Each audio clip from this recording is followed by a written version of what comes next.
2024 లేదా 25లో డిగ్రీ లేదా బీటెక్ చదివారా? సాఫ్ట్‌వేర్ జాబ్ కోసం ఎదురు చూస్తున్నారా? అయితే కోడ్ జ్ఞాన్ 100 డేస్ కోర్సులో చేరండి. జాబ్ సాధించండి. Welcome to Suman TV. నేను మీ సుమన్ టీవీ నాగ్. చాలా మందికి కంప్లైంట్ అనేది ఇవ్వాలి అని అంటే కొంతమంది పోలీస్ స్టేషన్ వరకు వెళ్తారు, కొంతమంది వెళ్ళలేరు. అనేక రకాల కారణాల రీత్యా కొంతమంది ఒక లెవెల్ వరకే ఆగిపోయి ఉంటారనమాట. బట్ డెఫినెట్‌గా కంప్లైంట్ చేస్తే బాగుంటుంది అనుకునేటువంటి వాళ్ళు ఉంటారు. మీకు తెలుసా? త్రూ వాట్సాప్ కూడా కంప్లైంట్ చేయడానికి అవకాశం ఉంది అనేటువంటి విషయం. నిజంగా అలాంటి ప్రాసెస్ ఉందా లేదా? ఉంటే దాన్ని ఏ విధంగా, ఏ సమయంలో, ఏ సందర్భంలో అండ్ ఎవరు దాన్ని చేసుకోవడానికి అవకాశం ఉంటుంది, వీలుంటుంది? నిజంగా త్రూ వాట్సాప్ మనం కేస్ ఫైల్ చేసుకోవచ్చా అనేది ఈరోజు మనతో పాటు హైకోర్టు అడ్వకేట్ అలగర్ రవీంద్రనాథ్ గారు ఉన్నారు. అది వారి మాటలో తెలుసుకుందాం. Hello sir. అండి నాగరాజ్ గారు. త్రూ వాట్సాప్ కూడా కేసు ఫైల్ చేయొచ్చా? చేస్తే ఎలాంటి సందర్భంలో, ఏ సమయంలో, ఎవరు ఫైల్ చేయొచ్చు అండ్ దానికి నిజంగానే వాల్యూ ఉంటుందా? అంటే కేసు ఫైల్ చేసినందుకు గాను. అవునండి. అవునండి. సో ఎలా ఉంటుందండి అసలు ప్రాసెస్ మొత్తం? సార్, ఏదైనా ఒక ప్రాబ్లం జరిగింది. ఆ ప్రాబ్లమ్ జరిగినప్పుడు మనకందరికి తెలిసింది ఏంటంటే, దగ్గరలో ఉన్న పోలీస్ స్టేషన్‌కి వెళ్లి కంప్లెయింట్ చేయాలి. వాళ్ళు ఇమ్మీడియేట్‌గా రెస్పాండ్ అయ్యి ఒక ఎఫ్ఐఆర్ నమోదు చేస్తారు. తర్వాత నేర విచారణ, దట్ ఈస్ ద ప్రాసెస్ అంతా కూడా జరుగుతుంటుంది. సో, ఇక్కడ చాలామంది పోలీస్ స్టేషన్‌కి వెళ్ళాలంటే చాలామంది భయపడుతూ ఉంటారు. పోలీస్ స్టేషన్‌కి వెళ్ళాలి, జరిగింది. పోలీస్ స్టేషన్‌కి వెళ్ళాలంటే చాలా వ్యవస్థ అక్కడ చాలా పెద్దగా ఉంటుంది. సో, ఫ్రెండ్లీ పోలీస్ ఉంటారు, ఉండరు. మనకు రకరకాలుగా ఈ సినిమాల్లో చూపిస్తారు కదా! అట్లా చాలా ప్రాబ్లమాటిక్‌గా ఉంటుందని చాలా రకాలుగా భయపడుతుంటారు చాలామంది. నేరస్తులు భయపడడం కాదు, నేర బాధితులు నేను చెప్తున్నాను. నేరం జరిగిన తర్వాత బాధితులు కూడా కొంతమంది పోలీస్ స్టేషన్ గుమ్మాలు ఎక్కాలంటే కూడా భయపడే స్థితి ఒకప్పుడు ఉండేది. తర్వాత ఫ్రెండ్లీ పోలీస్ అని రావడం జరిగింది. మన ఆంధ్రాలో అయితే మిత్ర పోలీస్ అంటారు. అదే ఫ్రెండ్లీ పోలీస్‌నే. అయినప్పటికీ కూడా ఇప్పటికీ కూడా చాలామంది స్త్రీలు, పిల్లలు, ముఖ్యంగా టీనేజ్ ఉన్నటువంటి పిల్లలు, అమ్మాయిలు ఆ కేసులు ఇవ్వాలంటే అమ్మో పోలీస్ స్టేషన్ అంటే భయం కదా! మనం చెప్తే ఇంట్లో పెద్దవాళ్ళు తిడతారేమో. నా మీద ఒక అబ్బాయి, ఇప్పుడు ఒక అమ్మాయి ఉంటుంది, టీనేజ్‌లో ఉన్న ఒక అమ్మాయి. ఆ అమ్మాయిని ఒక అబ్బాయి కంటిన్యూ టార్చర్ చేస్తుంటాడు. ఇంట్లో చెప్తే, పేరెంట్స్ చెప్తే తిడతారేమన్న భయం. ఫ్రెండ్స్ చెప్పుకుంటే ఎక్కడ అవహేళన చేస్తారన్న భయం. ఈ రకంలో ఆ అమ్మాయి చాలా భయపడిపోవడం. పోనీ పోలీస్ స్టేషన్‌కి వెళ్దామని ఫ్రెండ్స్ ఏమైనా సహాయం చెప్తున్నా పోలీస్ స్టేషన్‌కి వెళ్ళాలంటే భయం.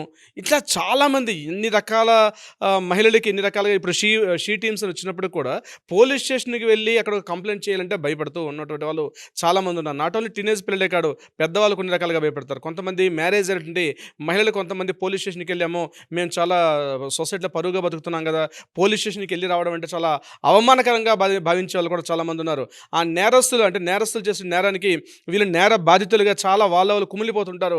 కానీ చెప్పుకోలేక కూడా చాలామంది వివాహిత స్త్రీలు కావచ్చు, లేకపోతే ఎంప్లాయీస్ ఉద్యోగం చేస్తున్న వాళ్ళు, ఉద్యోగాలు చేస్తున్న అన్ని రకాల ఉద్యోగ వ్యాపారాలు ఉన్న వాళ్ళు, వీళ్ళందరూ కూడా చాలామంది భయపడుతుంటారు. వీళ్ళందరికీ కూడా ఉపశమనం ఏంటంటే వాట్సాప్‌లో కూడా మనం పోలీస్ కంప్లైంట్ రైజ్ చేసుకోవచ్చని చాలామందికి తెలియదు. కానీ ఆ వెసులుబాటు అయితే ఉంది నాగరాజు గారు. ఎలా సార్ అది? అంటే ఎలా చేసుకోవాలి? దానికి ఒక కంప్లైంట్ ప్రొసీజర్ ఉంటుందండి. ఆ ప్రొసీజర్ ప్రకారం ఏంటంటే దగ్గరలో ఉన్న పోలీస్ స్టేషన్‌కి లేకపోతే 100 కాల్ చేస్తే పోలీసులు వస్తారు. 100 కాల్ చేసి వచ్చి పోలీసులు వచ్చే అంటే పరిస్థితి ఉండదు కొన్ని సందర్భాల్లో. అక్కడ 100 కాల్ చేస్తే పోలీసులు వస్తారు. అయ్యో ఇంటి చుట్టూ బయట పోలీసులు వస్తారేమో, అపార్ట్మెంట్‌లో వీధులు ఇబ్బంది పడే పరిస్థితి ఉంటుంది. అటువంటి సందర్భాల్లో కూడా వాట్సాప్‌లో ఎలాంటే వాట్సాప్ నెంబర్ ఉంటుంది. మనం డిస్క్రిప్షన్‌లో కింద వాట్సాప్ నెంబర్స్ ఇద్దాం. పోలీసుని ఏ నెంబర్‌లో వాట్సాప్‌లో కాంటాక్ట్ చేయాలి మనం డిస్క్రిప్షన్ ఇద్దాం. ఆ నెంబర్‌కి ఎట్లంటే డైరెక్ట్‌గా కాంటాక్ట్ చేయొచ్చు. చేసేటప్పుడు మనం ఒక వాట్సాప్ కంప్లైంట్ చేసి ఏం జరిగింది అవుట్లైన్స్ అన్ని కూడా మెన్షన్ చేస్తూ దాన్ని ఆ నెంబర్కి వాట్సాప్ చేయాలి. మన దగ్గర ఏదైనా ఎవిడెన్స్ ఉంటే ఎవిడెన్స్ ఆ రెండింటిని ట్యాగ్ చేసుకుంటూ ఆ లిస్ట్ని ఇమ్మీడియట్గా పంపిస్తే ఇమ్మీడియట్గా మనకు అటు నుంచే రిప్లై వస్తుంది. ఇమ్మీడియట్‌గా రిప్లై వస్తుంది. ఒక 10 నిమిషాల్లోనో, పావుగంటలో రిప్లై వస్తుంది. ఎందుకంటే ఈ వాట్సాప్ నెంబర్ అనేది కంట్రోల్ రూమ్‌లో ఉంటుంది. సంబంధిత ఏ పోలీస్ స్టేషన్ పరిధిలో ఉన్నామో కూడా మనకు తెలీదు. ఇప్పుడు మనం ఉన్న ఏరియాకి ఏ పోలీస్ స్టేషన్ వస్తుందో కూడా తెలియని సందర్భాలు ఉంటారు. అందుకని ఈ నెంబర్ ఏంటంటే కంట్రోల్ రూమ్ కింద ఉంటుంది కాబట్టి ఇమ్మీడియట్‌గా వాట్సాప్‌కి మనం ఆ నెంబర్ పంపించగలిగితే మనకు ఒక 10, 15 నిమిషాల్లో ఇమ్మీడియట్‌గా రెస్పాన్స్ మెసేజ్ వస్తది. కొన్నిసార్లు కాల్ కూడా చేసి ఏం జరిగింది, ఎట్లా జరిగిందని వాళ్ళు కూడా పిలిచే అవకాశం ఉంటుంది. ఒక్కోసారి కొన్ని సందర్భాల్లో దగ్గరగా ఉన్న పోలీస్ స్టేషన్‌కి ఇమ్మీడియట్‌గా వెళ్తే ఆ పోలీస్ స్టేషన్ కూడా దాని యొక్క తీవ్రతను బట్టి, ఆ నేరం జరిగిన తీవ్రతను బట్టి వీలైతే పోలీస్ స్టేషన్‌కి రమ్మని చెప్పడం గాని, లేకపోతే పోలీసులు కూడా ఎక్కడైతే జరిగిందో దానికి కూడా వెళ్ళే అవకాశం ఉంటుంది. దీన్ని సెక్షన్ సిఆర్‌పిసి 154 ప్రకారం రిటర్న్ కంప్లైంట్, అదేవిధంగా ఎలక్ట్రానిక్ డివైసుల ద్వారా ఇచ్చిన కంప్లైంట్ కూడా వ్యాలిడ్ అని చెప్పి మనకి చట్టం స్పష్టంగా చెప్తుంది. సిఆర్‌పిసి సెక్షన్ 154 ప్రకారం మనం ఎవరైనా కంప్లైంట్ చేస్తే పోలీసులు తీసుకోవాలి. ఇక్కడ ఈ 2 రకాల నేరాలు ఉంటాయి. ఇక్కడ సివిల్ కేసులు ఉంటాయి, కొన్ని క్రిమినల్ కేసులు ఉంటాయి. ఇక్కడ క్రిమినల్ కేసులు అంటే ఐపీసీ చట్ట ప్రకారంగా వచ్చిన కేసులు అంటే ఎవరు, ఇప్పుడు ఉదాహరణకు ఒక భార్యాభర్త ఉన్నారు. ఒక భర్త భర్త తన ఇంట్లో గది తాళం వేసి వెళ్ళిపోయాడు, లేకపోతే గట్టిగా కొడుతూ ఉన్నాడు, అత్తమామలతో వేధింపులు అవుతున్నాయి, లేకపోతే ఆఫీసులో ఒక ఉమెన్ తన స్టాఫ్తో హెరాస్మెంట్ అవుతున్నారు, లేకపోతే జాబ్ చేసుకున్న ప్లేస్లో కావచ్చు, లేకపోతే కాలేజీలు చదువుతున్న అమ్మాయి కావచ్చు. నాట్ ఓన్లీ అమ్మాయిలంటే కాదండి, ఇప్పుడు నేను చెప్తుందంతా అమ్మాయిలు అనుకోవాల్సిన అవసరం లేదు, ఎవరైనా చెప్తున్నాను నేను. ఎక్కువగా అబ్బాయిలంటే కొంత సోషల్ ఇంటిమసీ ఉంటుంది, అమ్మాయిలకు ఎక్కువగా ఉండదు కాబట్టి వాళ్ళని దృష్టిలో పెట్టి ఆ పదాన్ని ఉపయోగించడం జరిగింది. ఎవరైనా సరే అటువంటి సందర్భాల్లో ఏం జరిగిందన్న విషయాన్ని వాట్సాప్లో మనం ఇచ్చిన నెంబర్ని కానీ కాంటాక్ట్ చేసి వాళ్ళకి మెసేజ్ పంపిస్తే డెఫినెట్గా పోలీసులు వస్తారు. అయితే ఎవిడెన్స్ మాత్రం పక్కాగా ఇవ్వాల్సిన అవసరం కూడా ఉంటుంది, నిజంగా జరిగితేనే. ఒకవేళ అక్కడ ఏమీ జరగలేదు, ఏమీ లేకుండా కావాలని ఆతతాయితనంగా మనం కానీ ఇవ్వగలిగాం అనుకోండి, అది సెక్షన్ 182(211) ప్రకారం మరలా వాళ్ళు కూడా శిక్షార్హులు అవుతారు. సో పోలీసులు మనం వాళ్ళ వాల్యుబుల్ టైంని మనం వేస్ట్ చేయకూడదు. కాబట్టి నిజంగానే జరిగితే మాత్రం తప్పనిసరిగా వాట్సాప్లో కంప్లైంట్ చేయొచ్చు, 10 నిమిషాల్లో పోలీసులు వస్తారు. దాన్ని ఎఫ్ఐఆర్గా కూడా వాళ్ళు కన్సల్ట్ చేసే అవకాశం కూడా ఉంటుంది. రేపొద్దున దాన్ని ఛార్జ్షీట్ ఫైల్ చేసేటప్పుడు ఎలక్ట్రానిక్ ద్వారా పంపించిన ఈమెయిల్ కానీ, వాట్సాప్ ద్వారా కానీ, టెక్స్ట్ మెసేజ్ కానీ, వాయిస్ కాల్లో మాట్లాడిన ఇవన్నింటినీ కూడా ఎలక్ట్రానిక్ డివైసులు చేసినటువంటి కాల్స్గా పరిగణిస్తారు. అండర్ సెక్షన్ 65B ప్రకారం ఎలక్ట్రానిక్ డివైస్ వచ్చినటువంటి వాయిస్ కరెక్టా కాదంటే, ఒకవేళ అవతల వాళ్ళు ఏదైనా డౌట్ రైజ్ చేస్తే వాటిని కూడా క్లారిటీ ఇచ్చే అవకాశం ఉంటుంది. 65B సర్టిఫికేట్ కూడా తీసుకుంటారు.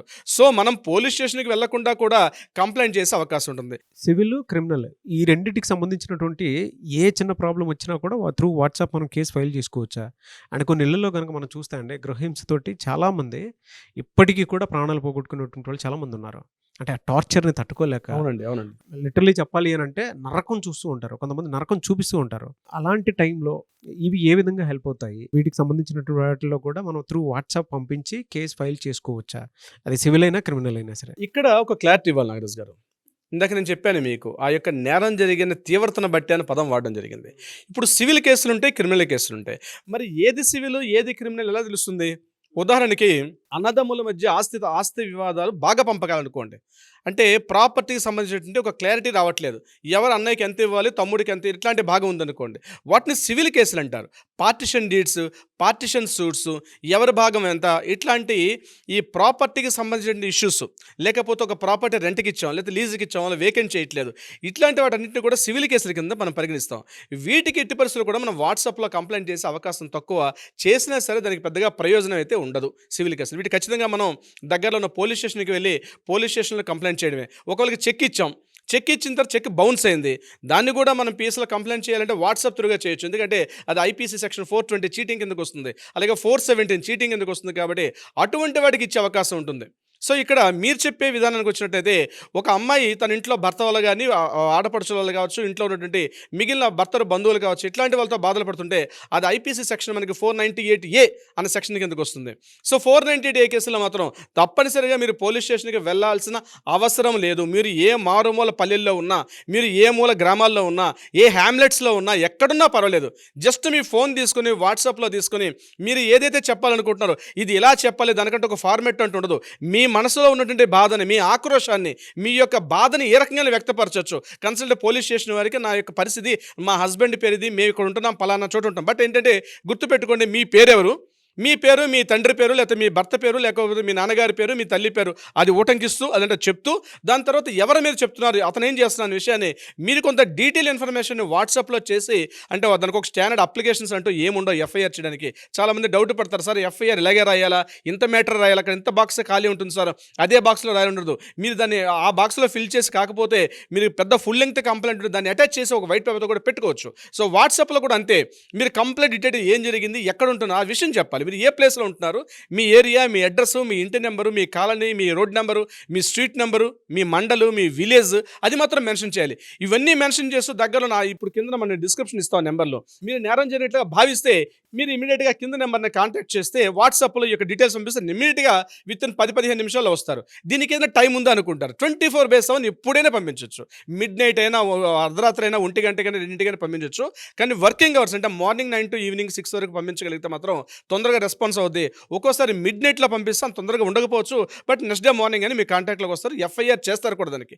సో దట్ ఈస్ అథెంటికేషన్ ఉంది. వాట్సాప్లో కానీ నేరం జరిగినట్టుగా, ముఖ్యంగా ఈ గృహహింస అని చెప్పేది, అంటే గృహహింస, డివోర్స్, డొమెస్టిక్ వైలెన్స్, ఇంట్లో గృహహింస మీరు బాధలు పడుతున్నా, లేకపోతే పేరెంట్స్ ఉంటారు. పిల్లలు రకరకాలుగా బాధలు పెట్టి, వాళ్ళని మూల పెట్టి, వాళ్ళని తిండి తిప్పలు పెట్టకుండా బాధించే కొన్ని సందర్భాలు కొన్ని ఉంటాయి. అటువంటి సందర్భాల్లో కానీ, లేకపోతే ఆఫీసుల్లో కానీ, వ్యాపారంలో కానీ, ఉద్యోగంలో కానీ, ఎటువంటి సందర్భాల్లో ఏ రకమైన మానసికంగా, శారీరకంగా, ఆర్థికంగా, సామాజికంగా కొంతమంది ఎస్సీ, ఎస్టీ నిమ్న వర్గాల వాళ్ళు ఉంటారు. వీళ్ళకి ఏంటంటే కులం పేరుతో దూషించే వాళ్ళు ఉంటారు. అటువంటి వాళ్ళు పాపం ఎక్కడో గ్రామాల్లో ఉంటారు, చెప్పుకోలేరు. పెద్దగా ఎడ్యుకేషన్ కూడా లేకుండా చాలా ఇబ్బందులు పడే సోదరులు ఉంటారు.